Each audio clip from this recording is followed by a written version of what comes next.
June 18 to 21. So if you get Juneteenth off of work, the 19th, then this is one PTO day with 3-day weekend. And that is the Northwest Overland Rally. We kindly call this the NWOR. This is happening in Plain, Washington and Eastern Washington. Plain spelled Plain. Yes, thank you. Not Plein. What is that? Oh, no. Okay. Okay. Plane potentially would be another way to spell it. But... All righty. We're moving on. Wait. But like, okay.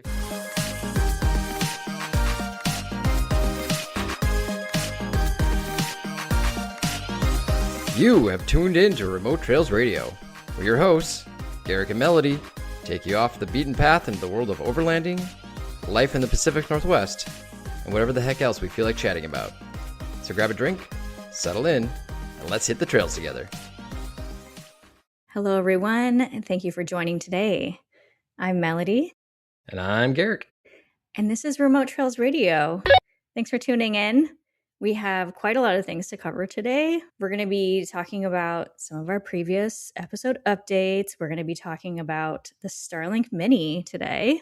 And then we are going to go over some events for 2026 so that you can put something on your calendar if you would like to connect with the community. All right. Wow, is this a new thing that we're doing? We're going to give it the whole show right at the top? Well, I think maybe we're just going to try and stick to it. If not, I mean, we're just going to take that out. Because sometimes we go off on a tangent and then... I was like, you're making it harder for editor Melody right now. Producers may not like this new change of format. We should have consulted with them. Yeah, right. But yeah. Okay, well, Garrick, welcome back. Thank you. To Seattle. Good to be back. So what have you been up to? What's your latest and greatest? So I did my annual, as you mentioned, holiday trip to South Dakota. This is a drive from Seattle, so it's literally halfway across the country at 1,500 miles in one direction. So by the time I've come back, that means I've basically spanned the entire length of the country. And this year, it was pretty dang mild, with the exception, I said this before, it's always Snoqualmie Pass. That is like either the early boss or the final boss. This time around this time around was the early boss because it was tough getting out, which you had warned me about, and it was true. It was real hairy getting out of there. It was lots of snow, lots of slow moving traffic. That was the most semis I've ever seen putting chains on that pass ever. So that was an experience. It was cool. It was a different scene that I've seen before. So that was neat to be part of that. And I had confidence in my rig, so I wasn't too concerned, but it was also, taking it slow and kind of gripping a little tighter than usual. Ooh. So was it a scene of safety or was it a scene of chaos? Because there were so few cars on the road, it was pretty safe. But I left early. I left my house at 6 a.m. and that's what allowed me to get there when it wasn't busy. But I'm sure even probably an hour later, it was probably chaos. Okay. Well, it's good that you got it out of the way right away. Yeah. And really, literally everything else after that was just perfect. I had no issues. And that was the same coming back, including Snoqualmie the way back. Snoqualmie the way back was actually one of the easiest I've ever had. So you just never know. It's like a day by day of what it's going to be like up there. All right. Yeah. How about your journey down to California? Not great. It was predicted to be 2 weeks of rain down there anyway. So I just went from one rainy city to another rainy city. And I feel like you followed it or brought it with you because that was wild. Rode the wave all the way down. Yeah. And then that new storm that was going north, I just rode that wave all the way back up. I think the hardest part besides the comical rain was the wind gusts. So not only was it steadily windy, but then these wind gusts kept happening. And my car acts a little bit like a sail because I've got that Yakima box on top and it really pushes me around. And I was starting to get a little seasick after a while because I'm trying to hold the steering wheel straight and it's not working. Dang. So for a few hours there, I was wondering like, oh, should I pull over? It's kind of a lot. And, that section through California there, it's just quite flat. That wind just rips right through. Actually, that sounds like a hurricane name, Hurricane Melody. That like, watch out for Hurricane Melody coming your way. There's got to be one already logged, right? You won't think. One would think. But it was really great because, as planned, we stopped at a rest stop to sleep a few hours before continuing. And that was a chance for me to pack the back with a bed and then have the new puppy Yuzu try and just hang out in there and see how she did. No pressure. If she didn't want to sleep, we could continue. But I think both dogs were very excited to go nap for a little bit, and it went very well. Even both of Nice. them are a little bit prince and princess in the rain. So it was comically raining at the rest stop. There were no rest stops where this wasn't happening. It's not like they picked the wrong one. But they Right. they went to the bathroom faster than they ever have. And then went happily in the dry car. So it was actually quite lovely. It's like having a sound machine. Well, good on them for getting it done. Yeah, actually, so speaking of, I had the sleeping platform set up in mine, and it had like my Hest pad on there, which is super comfortable. Then I had my 0 degree bag on top of that. So Ryder loved that. It's like, oh, this is awesome. I've got this soft platform where I can look straight out the window in any direction. Nice. Yeah. Wait, does that mean barking That ensues, or means he's more just barking curious? ensues. Oh, Well, thankfully, there's not that much to bark at on the interstate, so it's not that much of an issue, but he okay. thinks he's going to have lots of opportunities to bark at things.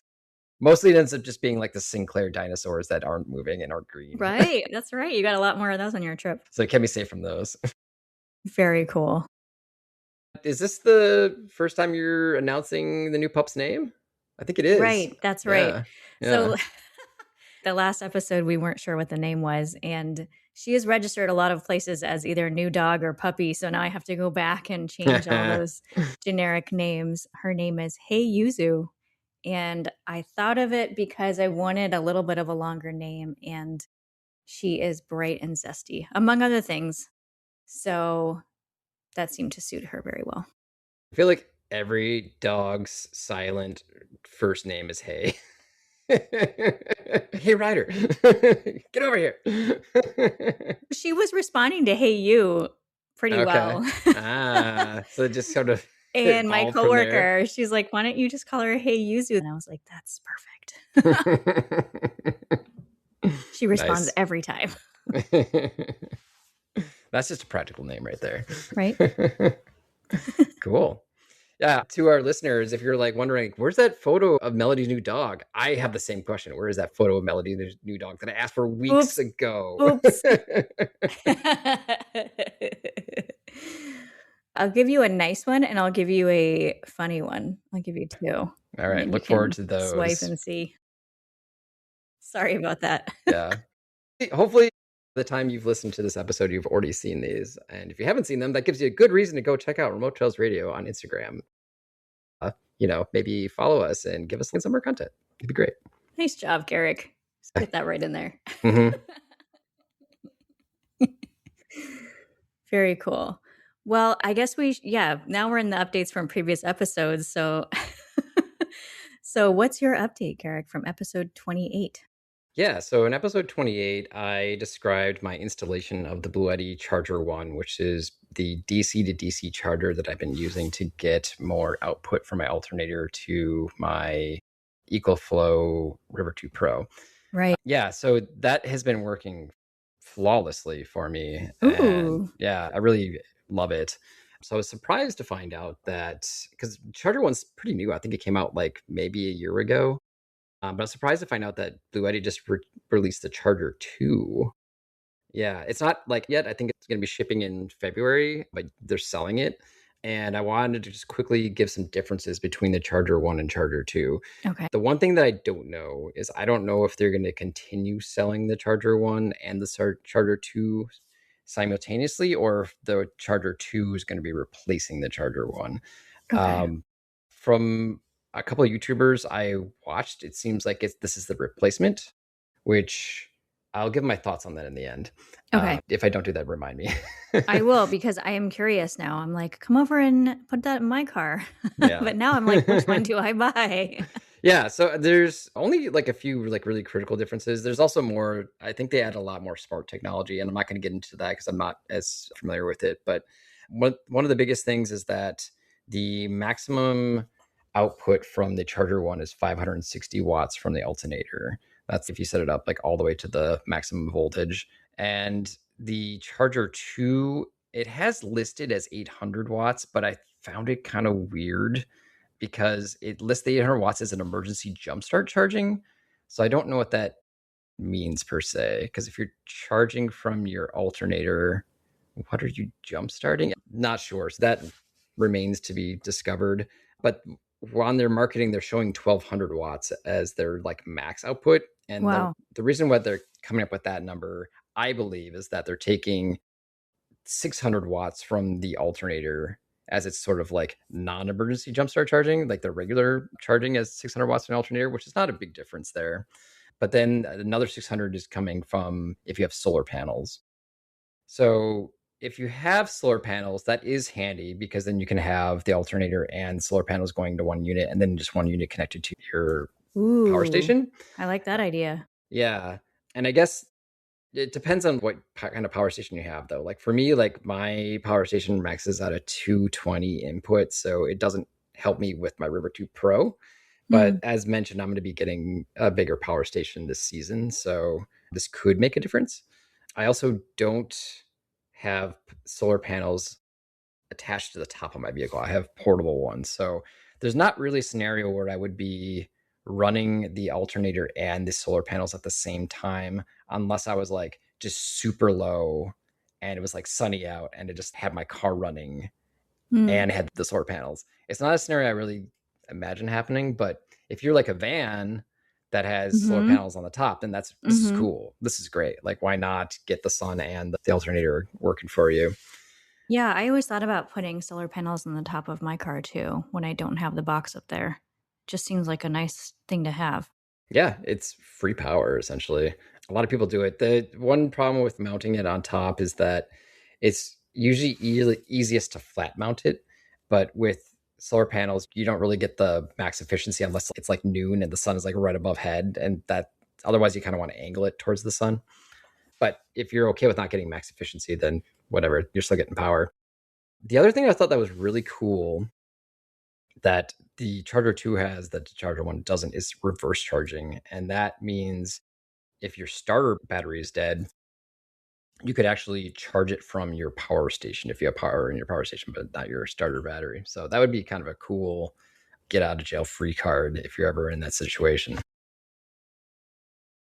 So those are the upsides.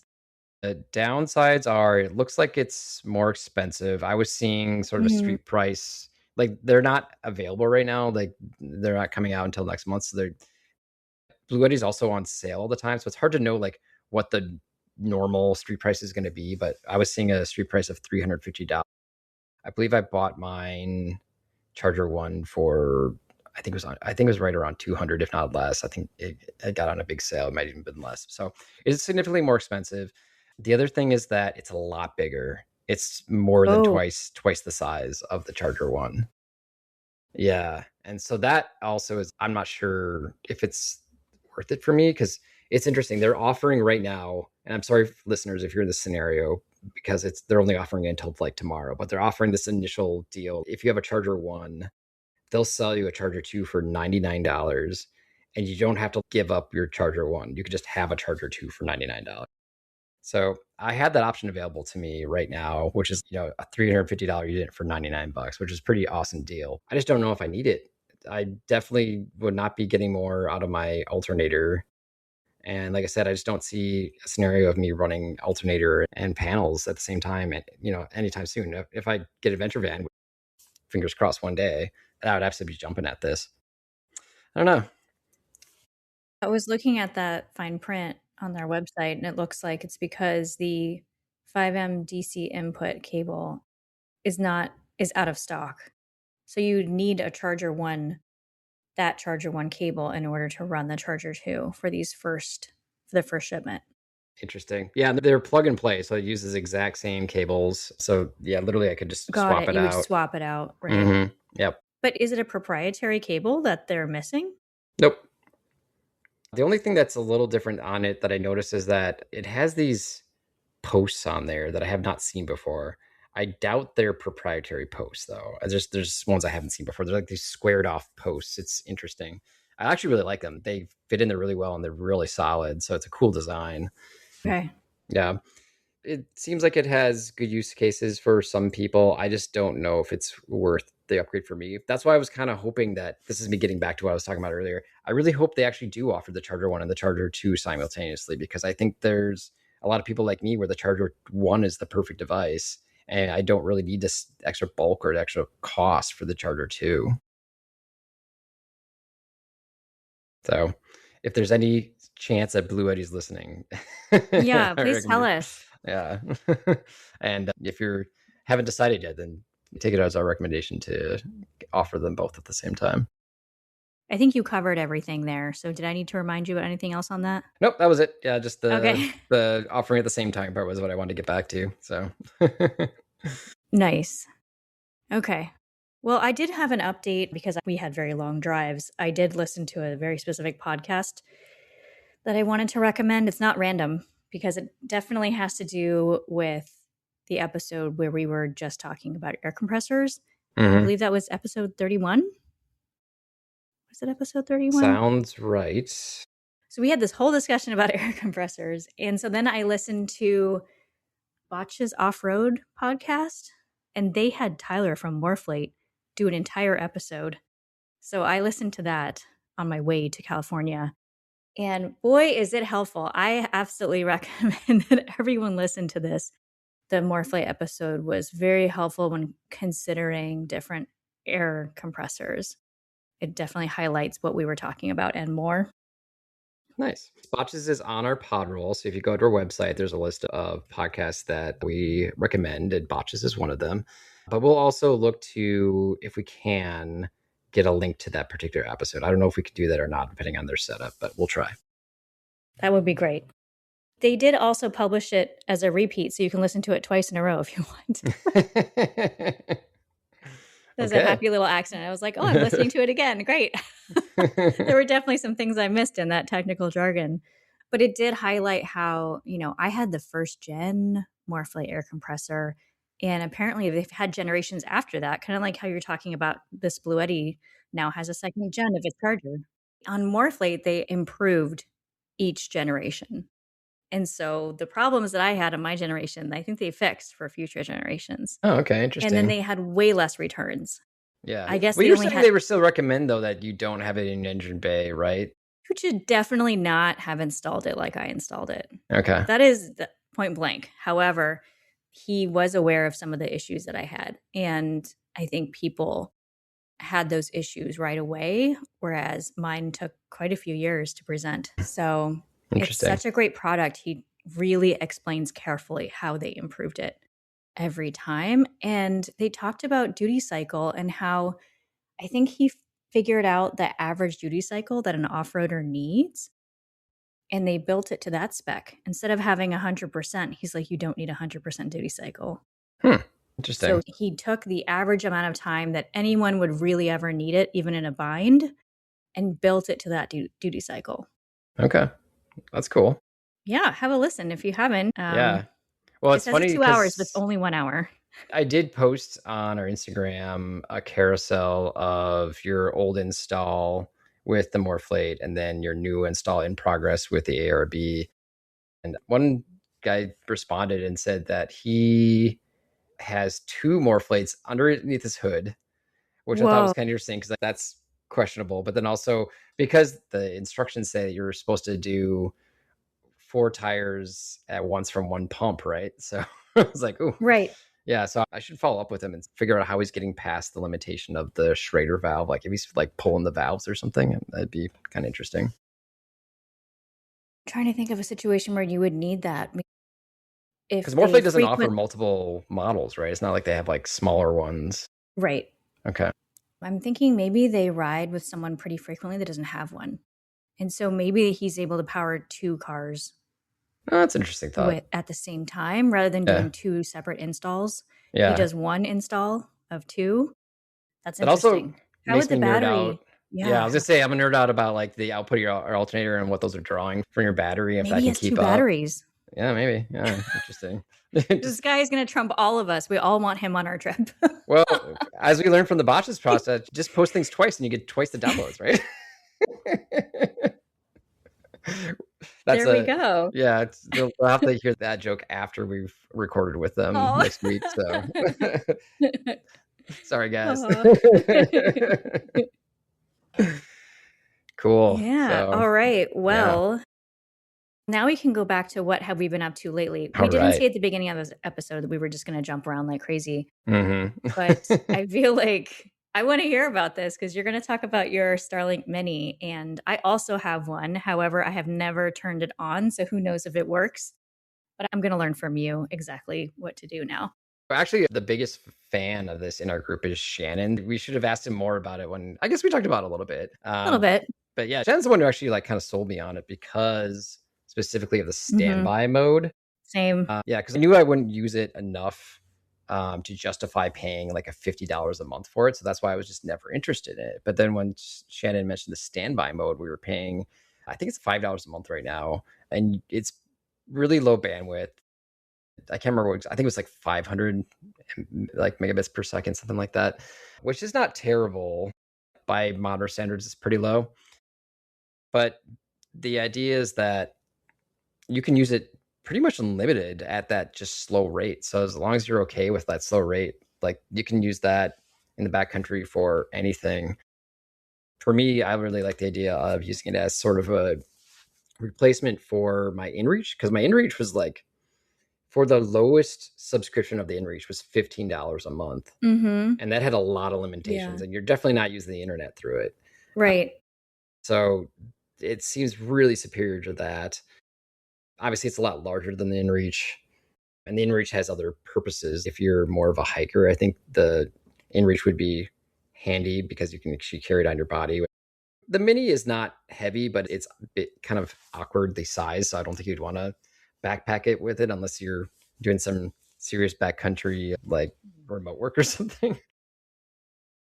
But yeah, it's now pretty affordable. I can't remember exactly what I paid for it. I think it was around $200 over the Black Friday deals that they were having.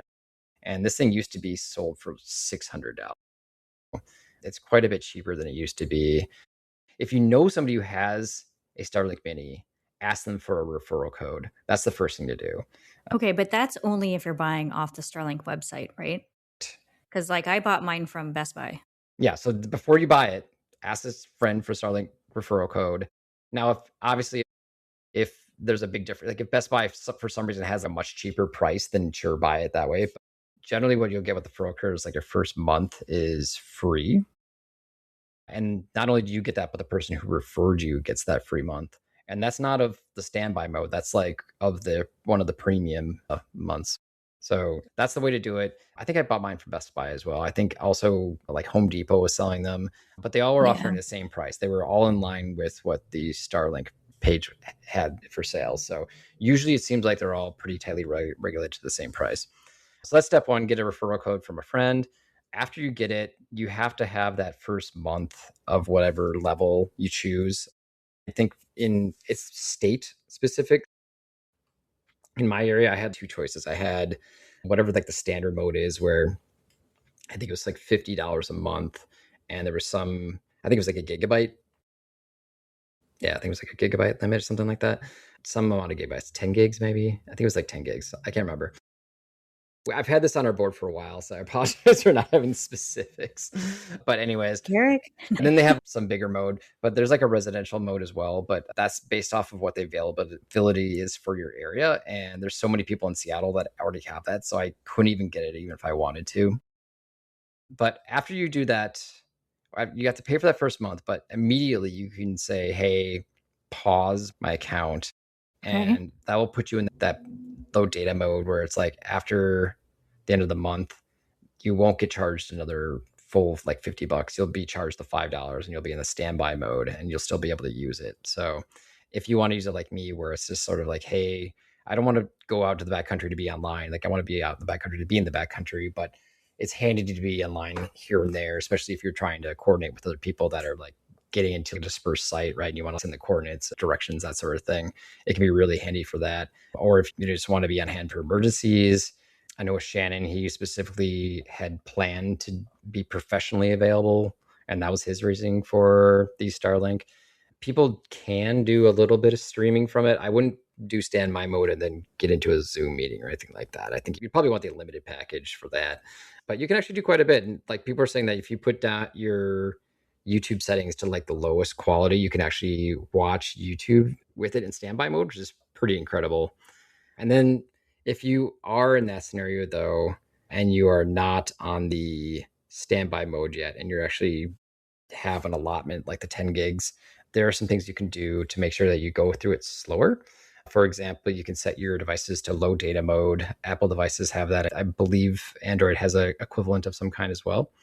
And then specific apps can allow it. Like the YouTube is a good example. YouTube, you can set it to like the lowest quality, and then that will make sure that you're using less of your plan for whatever you might be doing. Have you compared this to Zoleo as well? No, because I feel like they're different things. Because Zoleo is a good competitor to like InReach, but I just feel like this is real internet on the backcountry.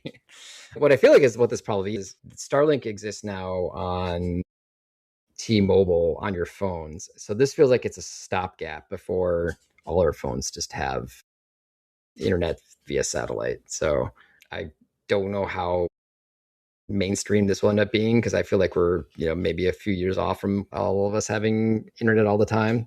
Okay. But if you're an overlander, like there's legitimate use cases right now for having it, be it emergency or more if you're more connected or have need to be more connected off the grid. Yeah, it's pretty small. For mine, it's small enough that I just keep it inside one of my roof boxes. And I just got like a really cheap soft case just so it wouldn't rattle up there. I know Shannon, he's got like a whole special waterproof box that he keeps it in with all its accessories and whatnot. But for me, I've been pretty casual about it. It's really all I need is just the unit itself, and then the cable it came with. This came with a really long cable. If you want to extend this out really far from your rig, like I think it's like over 20 feet long is for the stock cable. So we're taking a break. It's Melody jumping in to say we're hanging out on Instagram if you want to keep up with the Overland nonsense. And if you're on Apple, Amazon Music, or Spotify, go ahead and download the episode so you don't lose us. All right, back to it. The other thing that I did was, I guess you could call it an upgrade, is the cable it comes with. It came with an AC charger, but I got this adapter so I can hook up into the DC. You can't just put it into it. It has a thing that it's like a DC 5521. So I thought, oh, cool. I have a DC 5521 on my River 2 Pro, so I'll just hook it up and charge it like through that. That doesn't work, unfortunately. So I have to get their special adapter too. And the adapter basically takes that barrel plug and then has an input from USB-C. So then I have it hooked up to a USB-C 100 watt output. And that's what's recommended for it, is 100 watt or more USB-C port if you're going to do it not through the AC. Okay. So yeah, those are my Starlink chips. Like I said, I brought it down with me down to Moab, but I didn't need it at all because we were near town the entire time. This coming spring, I'll be going back down to Utah, but this time to Capitol Reef. So I have a feeling that the internet coverage down there may be less, so I might use it then and have more to talk about it. Ooh, you're probably planning that trip now, right? Soon. Yeah, I haven't really started it, but I need to start getting that Word document going and whatnot. So that is just around the corner. Yeah. We'll need to figure out your secrets to success on planning a trip. I would be curious. I am here to share them, so they won't be so secret. Okay. but not on this episode. So right. You'll have to stay tuned for when that. You're ready to share it. Yep. All right, cool. Well, I think we wanted to share for 2026 what our overland events are going to look like. Yeah, I'm excited about this part. Whew. I'll start us off with some non-overland things just as an appetizer. The month of February, if you would like to go to Wisconsin and that intrigues you, the Dirtfish Rally School is teaching ice driving on a lake, which sounds pretty awesome. So if you can't make it this year, mark it on your calendar for next year. Dirtfish Rally School and ice driving. So do they call it ice fish then? Lead people to believe that they're actually going to be going ice fishing on that lake too. But you're right.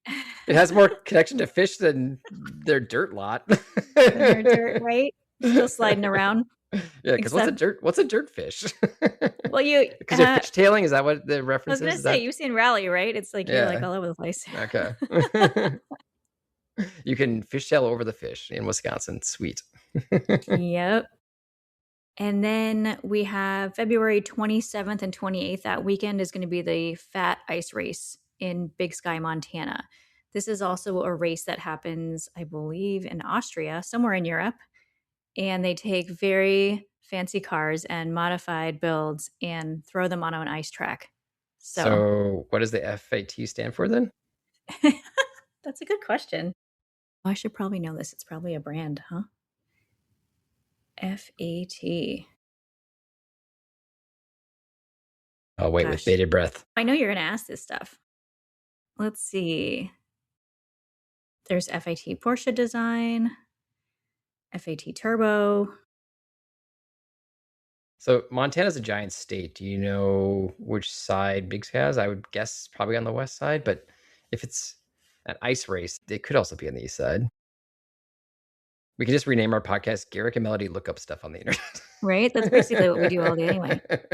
It is south of Bozeman. It is on the west side. Oh, okay. You're correct. Nice. Right above Yellowstone National Park. So east of Butte, west of Billings. Yeah. Well, that's a beautiful area. Aptly named Big Sky. Mm-hmm. Cool. Yes, that'd be a neat one. Let's see. Yeah, FAT International is a European brand from Austria.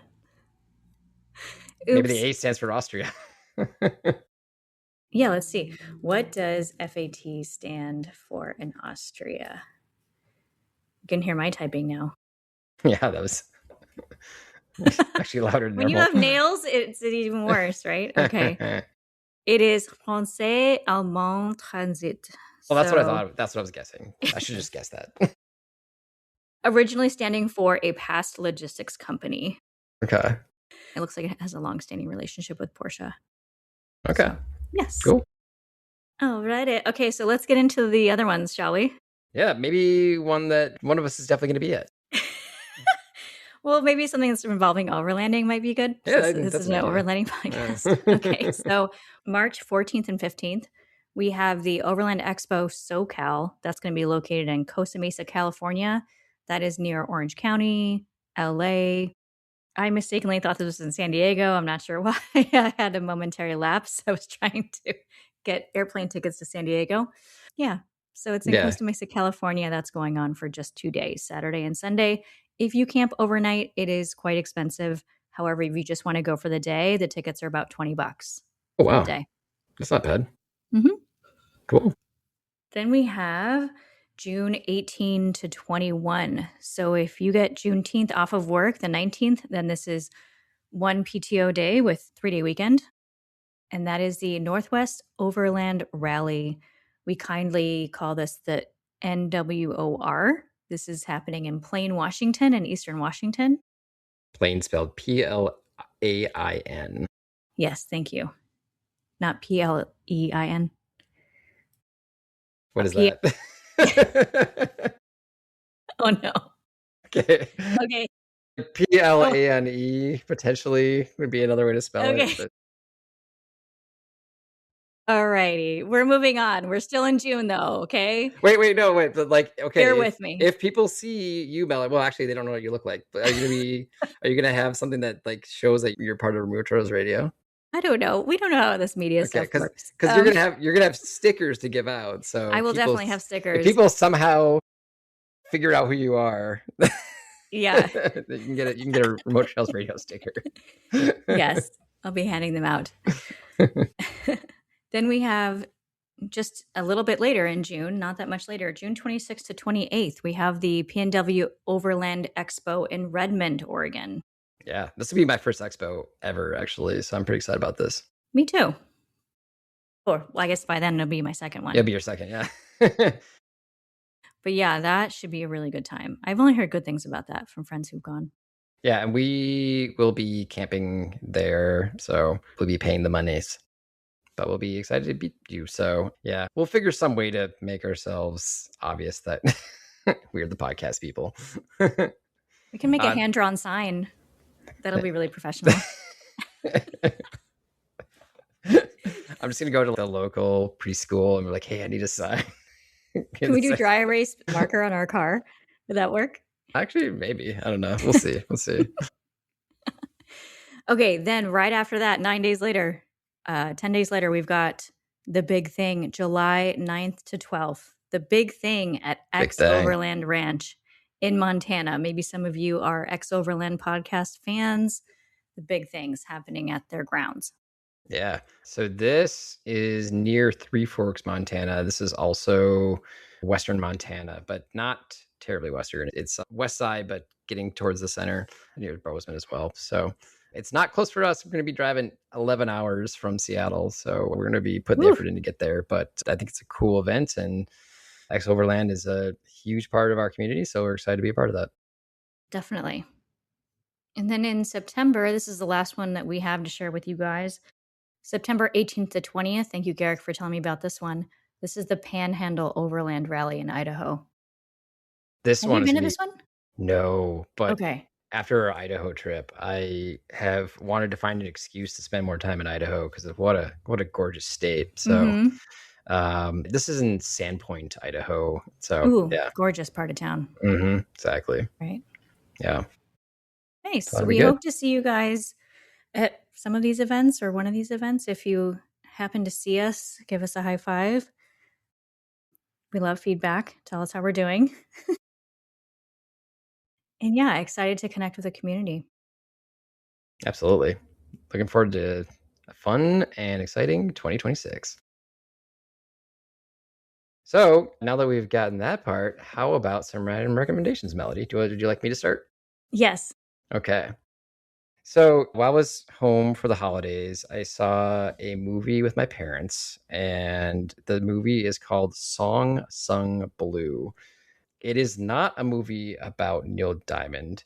It is a movie about a couple that performed and covered Neil Diamond songs in Wisconsin in the basically 90s and then early 2000s. I guess it's a musical, but it's not a musical in the way I think of a musical. It's like they perform the music, but it's also, it feels very natural. It's not like they start singing and then the whole world fades away and they're doing whatever. It's not that type of musical. It's like they're performing like at venues and that sort of thing. So it feels more like you're watching a documentary.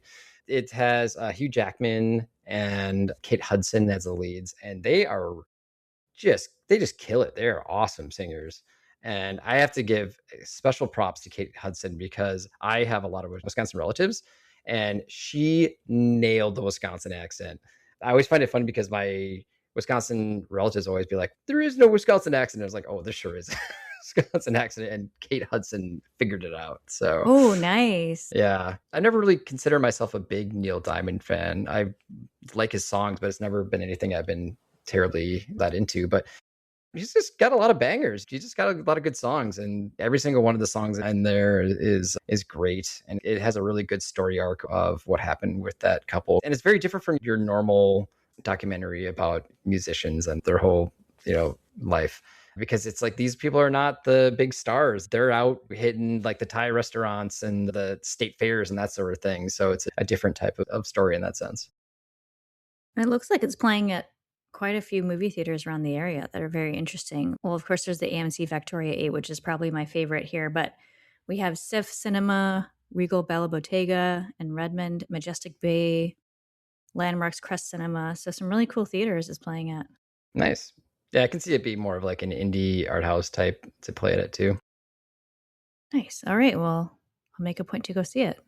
Awesome. Now, if you hate Neil Diamond music, then don't see it, I guess. But I used to live in Boston, and I didn't live near Fenway Park, but right at the 7th inning stretch, I could hear people singing the Neil Diamond song at the seventh inning stretch. Do you know about this for Fenway Park? No, do they do Red Sox? Do they do like Sweet Caroline or something, or what is it? Yes. Okay. Nice. I don't know why, and I don't know the traditions. So Boston people, don't hate me. I did live there for the better part of 5 years, but man, I could hear them singing Sweet Caroline so many miles away. I find it shocking that a Boston team would choose a Neil Diamond song, because I believe Neil Diamond's from New York. So it feels like sacrilege. It was strange. I grew up in Los Angeles, where the Dodgers, it's a classical seventh inning stretch song, buy me some peanuts and Cracker Jack. And then I saw a game at Fenway and I was like, what is happening right now? That's interesting. Okay, you gotta wear your Yankees Suck shirt and sing Neil Diamond at the same time. Mm-hmm. All right. Now you're prepared for Fenway. Should you ever go? Prepared. Okay, so I have one random. I can't talk. I have one random recommendation, and it is for that time of year that is not fun, but sometimes it's good if you can get some money back.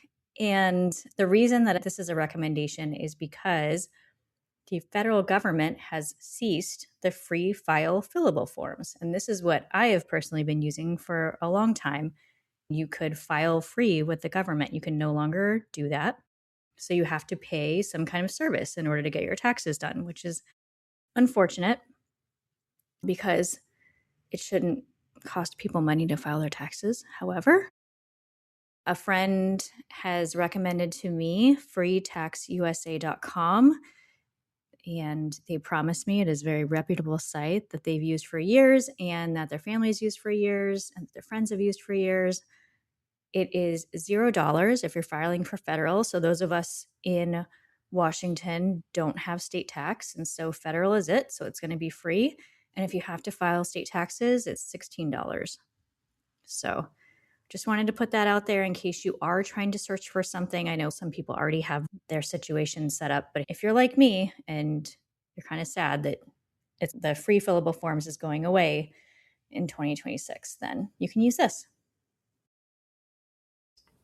Actually, it seems like I'm a tax dodger because I've lived in 3 different states that don't have state taxes. Here, Florida, and South Dakota, all of those don't have state taxes. Yeah. So like the only job I've had where I actually had to pay state taxes when I lived in Minnesota. It felt so weird. I remember paying a lot of money for state taxes, so I'm very happy to not have to do that. Well, we paid in other ways. We paid in plenty of other taxes that are happening all over the place, especially every time we hit the pump and really everything. Like it's 10% tax. It's over 10% now, like combined. Whereas when I was in South Dakota, it was 4% in some of the counties. So it makes a big difference.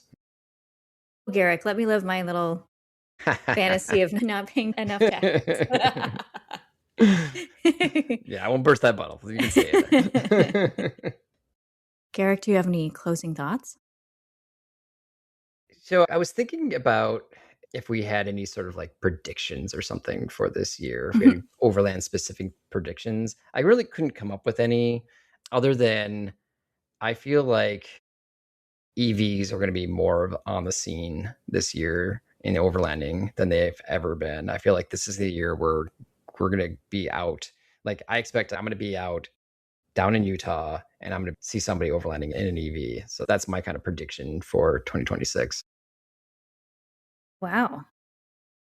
Yeah. Do you have any particular predictions or thoughts? Premonitions? This year has already blown my mind already. Let's see. Predictions or thoughts? Apparently oil's going to be cheap. That's I was going to say lower gas prices. Is that bad? Lower gas prices. I think that the usage of AI is going to increase quite a lot. And that as we get older, you know how people who are older than us can't use technology as well sometimes? I feel like we're going to be like that if we don't know how to use AI. No, we just use AI. AI will do everything for us. We don't have to worry about it. What? That's why we need all that oil. We need all the energy we can possibly get to run this AI. Oh, no. Well, with that, Garrick. Yeah, well, we'll call that a wrap. Thank you for listening, everybody. Looking forward to see you in 2026. Bye. If you want to get in touch with us by email, let us know what you think. remotetrailsradio@gmail.com. RTR, over and out.